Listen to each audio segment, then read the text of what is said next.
The Lancaster Hotel glittered under a canopy of crystal chandeliers as the city's elite sipped champagne and exchanged empty pleasantries. It was the annual Hope for Hearts Gala, a black-tie affair where fortunes were flaunted, alliances forged, and reputations solidified.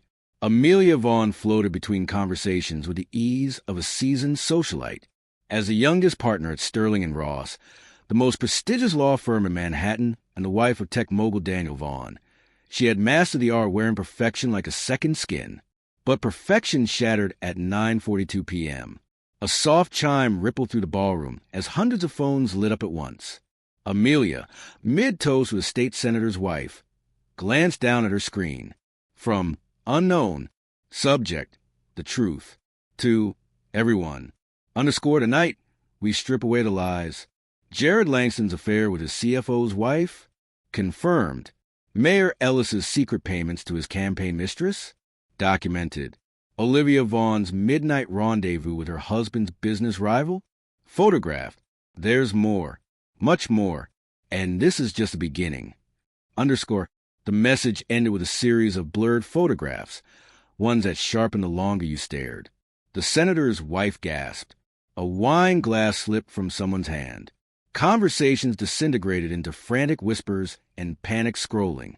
Amelia felt the blood drain from her face at the third name on the list. Olivia Vaughn, her sister-in-law, Daniel's sister. And yes, Olivia had a penchant for reckless flirtation, but Daniel's rival? How would anyone know that? Then Amelia scrolled further. A fourth image wasn't on the list, an attachment only she could see. A photo of her 12 years ago in a motel parking lot on the outskirts of Chicago with Alex Mercer. Amelia's throat closed. That affair wasn't just ancient history. It was supposed to be erased. She'd been a broke law student then, caught in a stupid, desperate moment with a man who later became a disgraced senator. No one knew. Not Daniel. Not Olivia. Not even her closest friends. Yet here it was, attached to the same email.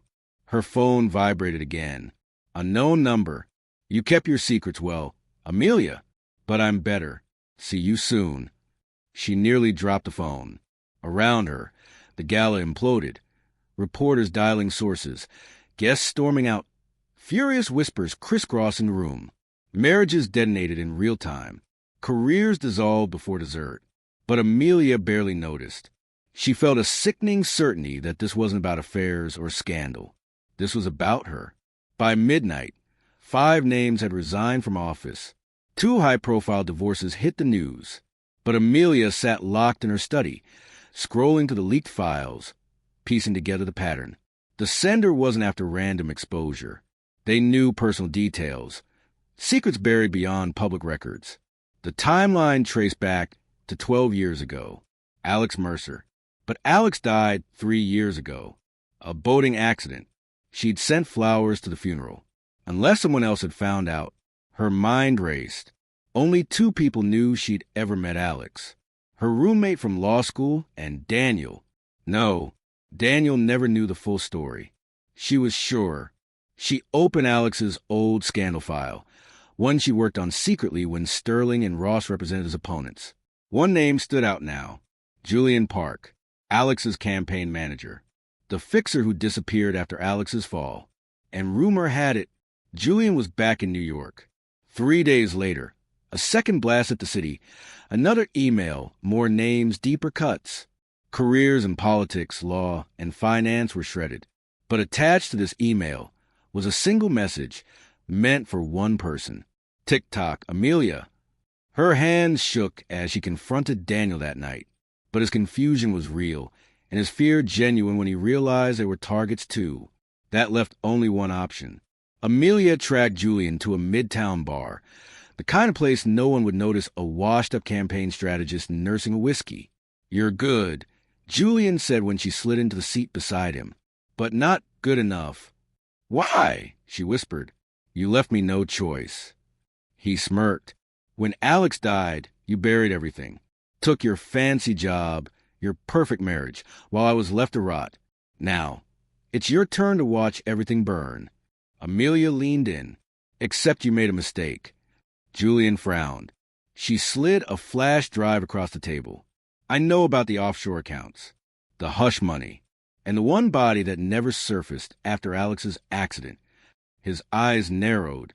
I'm not here to negotiate, she said coldly. I'm here to offer you a choice. Walk away, or I make sure your secret's hit before the next sunrise. For a long, tense moment, Julian said nothing. Then he pocketed the flash drive, downed his whiskey, and left. The next morning, no email came. The city exhaled. But Amelia knew the storm wasn't over, because a final message buzzed on her phone as dawn broke. Well played. Round 2 soon. And this time, she smiled, because now she was ready. The following weeks turned Manhattan into a war zone of silent battles and whispered fears. Reputations hung by threads. Those named in the first 2 leaks scrambled to settle affairs. Some fled, some fought, some folded. Amelia, meanwhile, moved in shadows. She hired Carter Shaw, a private investigator with resume steeped in corporate espionage and political blackmail. He was the kind of man who didn't flinch at dirty work, and Amelia needed someone with mud on their boots. Julian's just a pawn, Carter told her after a week of digging. There's someone bigger behind this. Someone with access to high-level intel, bank accounts, surveillance feeds, sealed court documents. Amelia's stomach tightened. How high? Carter slid a thin dossier across her desk. One name sat atop the file. Margot Ellis, the mayor's estranged wife. A former federal prosecutor turned ruthless corporate consultant. Margot had motive. Humiliation after the exposure of her husband's affair, and enough connections to weaponize data like this. But the worst part? Margot used to be Amelia's mentor. They met in a quiet corner of the Avery Club, a members-only lounge where whispered deals kept the city running. You've come far, Amelia, Margot said, nursing a glass of neat scotch. I'm proud in a way. You're behind this, Amelia said flatly. Margot gave a slow, amused smile. Let's call it civic cleansing. Amelia kept her face cold. You leaked a photo of me from 12 years ago. Why? Margot leaned in, voice low. Because I know what you did. I know who you buried to get where you are. Alex Mercer wasn't an accident, was he? Amelia's blood froze. She had fought for years to forget that night. The yacht party, the argument, the shove. Alex's slip off the railing into dark water. Margot's eyes gleamed. Did you really think secrets die in deep water? Amelia stared back, forcing her voice steady. If you come after me again, I'll burn you down first. Margot smiled sweetly. I'm counting on it. That night, Carter decrypted a hidden folder on Margot's cloud server. What they found wasn't blackmail material. It was an entire operation. Margot had hacked city servers, court records, private firm databases. She wasn't exposing affairs for revenge. She was cleaning house, destroying anyone powerful enough to oppose her rumored bid for governor. And Amelia? She was next on the list.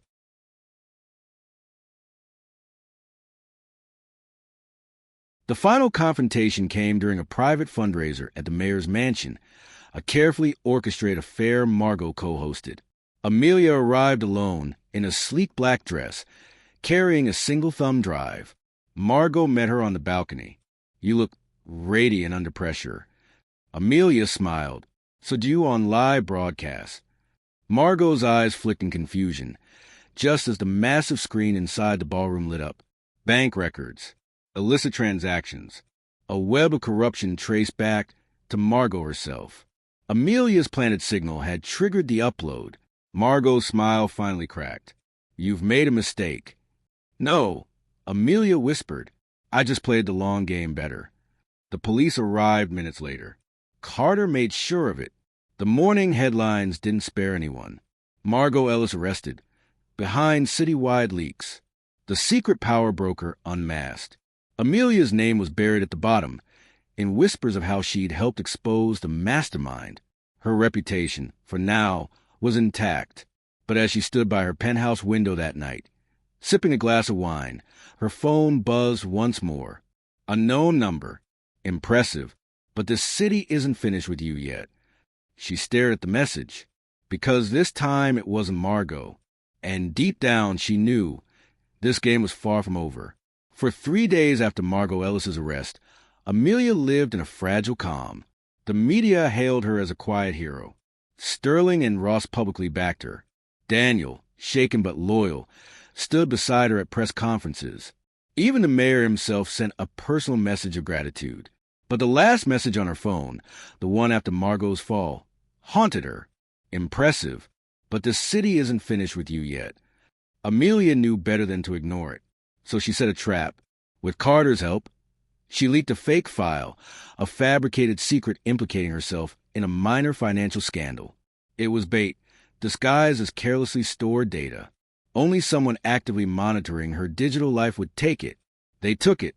48 hours later, the file appeared in an anonymous news blog. Carter traced the post back, and when he showed her the result, Amelia felt ice flood her veins. The sender wasn't Julian, wasn't Margot, wasn't even an enemy. It was Daniel. The confrontation happened in their penthouse, the same place where Amelia once believed they were untouchable. Daniel stood by the bar, cool drink in hand, as she read out the evidence. IP traces, coded messages, payment trails. I didn't want to destroy you, Daniel said softly. I wanted to control you. Her heart thudded. Why? Because you were getting too powerful. And you never needed me, not really. His eyes were calm, dangerous. The affairs, the blackmail, I leaked them with Margot's help. She thought she was playing me. I was playing both of you. Amelia stared. Daniel smirked. Margot was sloppy. I'm not. I sent the last message. To remind you who you really are. Her voice dropped. And who is that? He stepped closer, eyes like glass. A woman who knows how deep the rock goes, and who'll stay married to me or lose everything with one word. But Daniel underestimated her, because while he spoke, Carter recorded every word from the secure device Amelia planted under the bar. The next morning, Daniel Vaughn's face hit every news outlet, exposed as the puppet master behind the entire blackmail ring. In the aftermath, Amelia made one quiet move. She divorced Daniel. Publicly, decisively. The firm backed her. The public sided with her. And Daniel was indicted for conspiracy, blackmail, and fraud. Amelia didn't celebrate. She rebuilt.